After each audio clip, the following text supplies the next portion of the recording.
大家好，歡迎收睇中醫幫到你。今集嘅主題係吸收唔到嘅營養就係毒。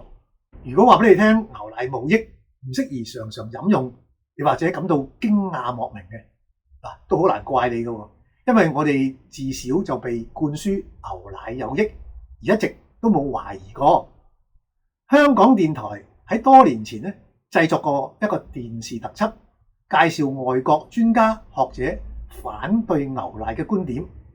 特輯播出之後咧，已經引起一啲人對牛奶嘅反思。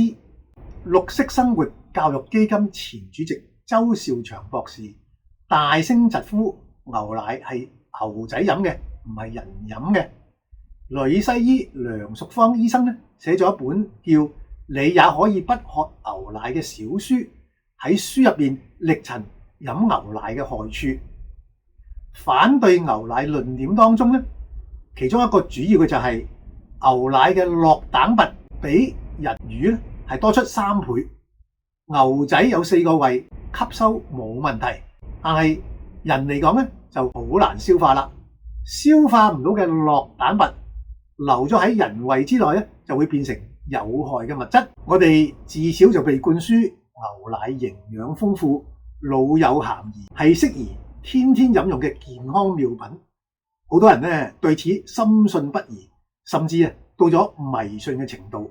如果你問我，我就會咁睇：牛奶如果攞到去實驗室裏面做分析咧，固然真係會揾到許多蛋白質同埋鈣等等嘅營養嘅，但係飲咗落去你身體裏面，呢啲營養能唔能夠被吸收咧，又係另一回事嘅。吸收到嘅營養就係營養啦，吸收唔到嘅營養就係毒咯。根據中醫學，五臟六腑各自有各自嘅功能嘅，當中脾臟咧就負責運化。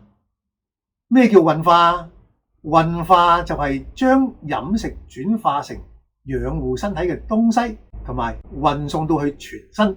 喺中醫嚟講，牛奶咧就有啲寒涼，而且係比較滯添。滯就係脾臟難於運化，又寒涼又有啲滯嘅東西咧，偶爾食下固然係無傷大雅嘅。好似我咁興之所至，我都會食碗雙皮奶㗎。但係將牛奶定位成不問體質、適宜天天飲用嘅健康飲品咧，就大有問題咯。又寒涼又有啲滯嘅東西，常常飲常常食咧，係會傷害脾臟嘅運化功能嘅。脾臟一傷就百病叢生。由另一個角度去睇，本身已經脾虛，即係脾臟運化能力欠佳嘅人咧，飲牛奶就更加不宜啦。因為牛奶嘅所謂營養必然係無法完全吸收，無法吸收嘅營養就會變成身體嘅負擔，變成毒。當然唔係三聚氰胺嗰種毒，亦都唔係一時三刻就攞命嗰一種毒，而係能夠慢性損害健康嘅廢物。中醫就叫呢一類廢物咧做痰濕。唔好睇小痰濕對身體造成嘅傷害啊！心臟病、哮喘、過敏症、濕疹、慢性疲勞、腫瘤、癌症等等，都可能因此而嚟㗎。咁脾虛嘅人多唔多呢？非常多啊！由於現代人成日飲凍嘢、三更半夜唔瞓覺，同埋精神壓力沉重等等嘅原因，脾虛嘅人咧可以話係舉目皆見。當我勸告飲奶成病嘅病人戒奶嘅時候咧，最常遇到嘅問題就係：咁唔飲牛奶，咁唔夠鈣點樣算啊？正如上面所分析啦，牛奶嘅鈣其實係越多越弊嘅，因為吸收唔到就成為毒。話俾你聽啦，美國人、英國人、瑞典人同埋芬蘭人飲牛奶係最多嘅，但係患骨質疏鬆嘅人咧，亦都係最多嘅。而非洲人飲牛奶就係最少嘅啦，佢哋患骨質疏鬆嘅症亦都係最少嘅。如果飲食均衡，根本就唔會缺鈣。如果居然缺鈣，只係證明飲食唔均衡，或者係飲食均衡，但係脾胃出現咗問題，唔能夠從飲食吸收到足夠嘅鈣。